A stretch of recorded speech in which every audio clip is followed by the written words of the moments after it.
izin Mas Anies, saya Sahalatu. Sebelumnya saya minta maaf, mungkin saya selalu berlebihan sebagai kader Partai Demokrat. Yang mana dalam video beberapa kali yang sampai viral yang diangkat oleh Bang Refli Harun tentang pembesaran dan kekecewaan saya kepada ketua umum saya, yang serta-merta pindah dukungan dari koalisi perubahan menuju koalisi rejim. Itu yang saya paham. Jadi dalam hal ini saya berharap dengan tulusnya agar ada mukjizat yang diberikan Allah Subhanahu wa taala teruntuk Bapak saya SBY dan ketua umum saya, agar segera merubah dukungan itu dan kembali lagi kepada Mas Anies. Dan saya walaupun hanya kader biasa, saya berharap Mas Anies tentunya masih bisa menerima Partai Demokrat bagian dari kekuatan koalisi di sini. Kalau mau besar, ya jujur saya katakan, supaya Demokrat juga mendengar, AHY juga mendengar, atau Pak SBY mendengar, kembalilah. Karena memang kimianya udah di sini.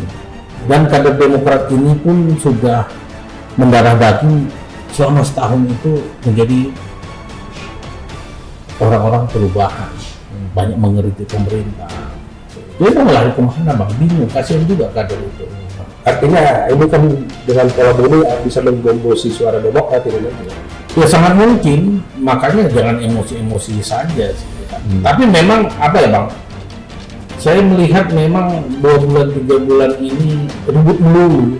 Demokrat, Ahmad Ali dengan sana Andi Arief dan juga beberapa kader Demokrat. Saya lihat memang nggak bagus lagi.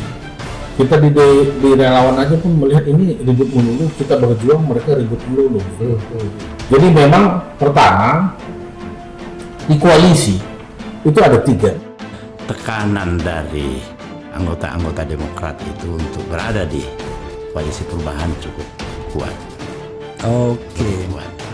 Nah, Ya, memang kadang-kadang politik ya begitulah politik ya, mungkin soal kepentingan elitnya bisa mengalahkan mengalahkan sebenarnya hal yang strategis di partai politik. Saya membayangkan memang ada teman-teman yang sudah bergaul untuk memenangkan Anies tiba-tiba harus berubah haluan. kemarin salah satu ketua panitia, wakil ketua panitia itu di acara kami itu adalah Demokrat. Dari Demokrat. Dan banyak anggota-anggotanya, termasuk dia menghadirkan anggotanya itu di Palopo itu yang cukup meriah kegiatannya itu bersama Datulu itu. Itu Demokrat yang rata-rata itu. Saya sebut aja namanya Asritada. Asritada. Iya, dia caleg di sana. Dan satu lagi, dan dia tidak berkeberatan disebutkan. ya sudah tahu pokoknya. Sudah tahu. Iya, oke. Saya sebut lagi satu, Nasruddin Dewang.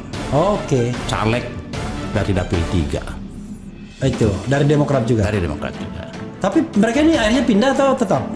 Pindah ke partai lain jadinya kalau memang tidak ditekan. bisa kembali Demokrat ke perubahan. Oke. Saya sebut aja namanya karena dia yang menghubungi saya. I see. Iya.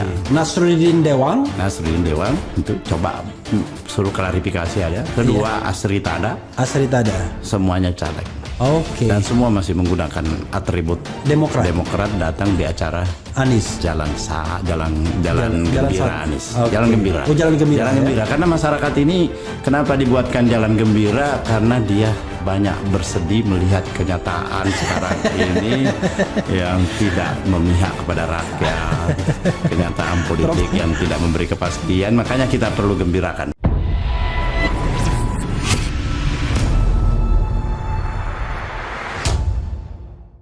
Kembali ya, ini kader Demokrat tunggu mukjizat ya.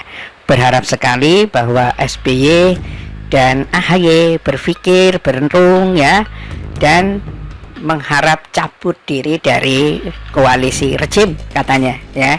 Maksudnya adalah koalisi Indonesia Maju dan balik lagi menuju koalisi perubahan ya, dengan nada bicara yang kayaknya sesak di dada ya. Tetapi inilah tampaknya banyak sekali kader Demokrat ya banyak yang mungkin tidak menyuarakan ini ke publik, mungkin dipendam dalam dirinya, tapi pada akhirnya dia tidak peduli kepada Demokrat ya, tetapi ada yang berani menyuarakan ini dengan suara yang tetap santun kepada SBY, kepada AHY untuk bisa mempertimbangkan kembali dan kembali untuk ke koalisi perubahan mendukung Anies Baswedan.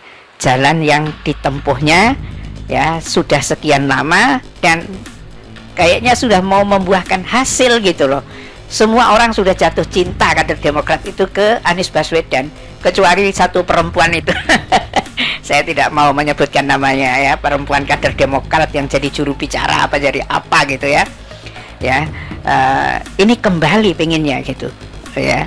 Apalagi dalam situasi politik di mana Koalisi Indonesia Maju dengan terpilihnya cawapresnya Gibran Rakabuming dengan cara-cara seperti itu, apa bisa menerima ini logikanya SBY? Apa bisa menerima ini logikanya AHY? Orang yang biasa menjaga citra dirinya dengan moral yang relatif cukup baik gitu loh, bisa menerima dengan cemoohan publik seperti ini dan dia harus mendukung dari cawapres seperti itu ya. Ini sebetulnya AHY, SBY mungkin juga bertanya-tanya dalam hati itu, kok kita jatuh dalam situasi kayak begini gitu ya, sementara kita sudah kabur dari koalisi perubahan dengan nuding Anies sebagai pengkhianat, nggak taunya justru malah kejeblos dalam situasi seperti ini. Memang berat pemirsa ya, nggak tahu kalau misalnya dia kembali kemudian Anies Baswedan itu bilang apa atau Surya Paloh itu bilang apa. Tetapi yang jelas adalah bahwa situasi ini bukan hanya mempertaruhkan integritas, moralitas dari SBY dan AHY, kok bisa menjalani gitu ya, tetapi Demokrat juga pertaruhannya cukup berat ya di Pilpres atau di pemilu 2024 nanti dengan kondisi seperti ini. Sebenarnya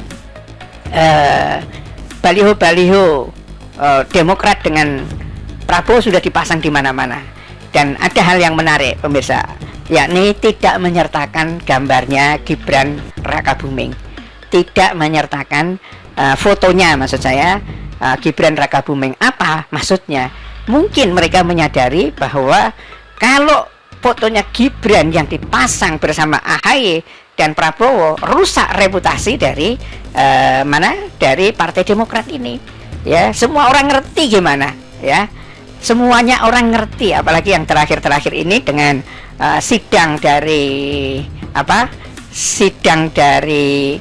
MKMK, Majelis Kehormatan Mahkamah Konstitusi, yang menyatakan bahwa Anwar Usman melakukan pelanggaran etika berat. Ya sebetulnya ngerti bahwa ini betul-betul tidak ada moralnya lolosnya Gibran itu masuk kontestasi sebagai cawapresnya Prabowo. Memang pemirsa ya, di mana-mana sekarang begitu Gibran lolos langsung tuh ada yang ngabadikan video yang bawa baliho-baliho beberapa truk ya, mau dipasang di mana-mana. Jadi memang duitnya itu kelihatan banyak banget gitu loh. Tetapi duit saja sebetulnya nggak cukup ya kalau rakyat ini menjaga integritasnya, kemudian tidak menggadaikannya. Karena Prabowo juga sudah mulai janji-janji modelnya Jokowi, kasih makan siang gratis kayak apa saja ya, ngasih makan siang. Bukan begini cara memimpin, gunakan kecerdasannya gitu loh. Tapi mungkin ya gimana lagi, karena usia sudah lanjut ya, susah. Usia 72 tahun itu 60 tahun aja dikasih nasihat itu bukan hal yang gampang, apalagi 70 tahun. Jadi dia berpikir itu hanya dari dirinya sendiri, tidak bisa bolak-balik bagaimana publik sebetulnya menganggap dirinya itu siapa. Susah seperti itu. Itu mengapa pemirsa, ketika orang berkuasa pada awalnya mungkin jiwanya merakyat, tapi lama-lama kemudian akhirnya menjadi diktator yang semua kata-katanya harus digugu dan dijalankan. Yaitu karena biasanya kalau yang menggelinglingi seperti itu adalah para penjilat ya, dengan usia semakin bertambah pikirannya tidak semakin fokus ya, kadang-kadang menganggap apa yang dikemukakan penjilat itu adalah kebenaran atau verifikasi tentang benarnya kebijakan yang dia miliki. Ya seperti itu, banyak sekali ya, awalnya didukung oleh rakyat, pada akhirnya justru menyengsarakan rakyat. Itu karena perubahan psikologi dari seorang yang full power itu pada akhirnya mengalami itu, dan akhirnya berakhir dengan post power syndrome, akan selalu begitu.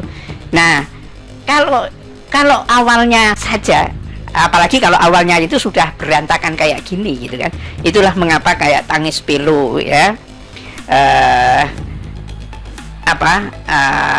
para kader Demokrat yang seperti ini sebetulnya ini membuat berat juga bagi AHY, juga berat bagi SBY dengan usianya yang sudah sepuh ya, kok di usia seperti ini malah masuk jalan buntu. Nah terus gimana coba ya, siapa yang tersisa dari Demokrat kalau suara-suara kadernya begini semua, dan ini ya bencana lah bagi Demokrat itu. Mau kembali malunya bukan main, mau terus di sana ya, itu juga membuat dirinya malu. Ya samalah orang baik-baik misalnya kumpul sama para pencopet peraturan kah atau apa, dan dia ngerti bahwa itu copet misalnya, copet apa terus nyaman berada di situ kan, enggak. Beda dengan kalau ketua-ketua partai itu terlibat korupsi, mau gimana lagi gitu, daripada di penjara gitu. Tapi kan 10 tahun terakhir ini kan bersih lah bisa dikatakan, karena di oposisi gitu loh. Masa mau seperti itu? Inilah beratnya Demokrat, dan beratnya juga kader yang sebetulnya sudah jatuh cinta kepada Anies Baswedan, tiba-tiba ya harus diputus dengan ikut ke sana. Ambiar itu nyesek di dada.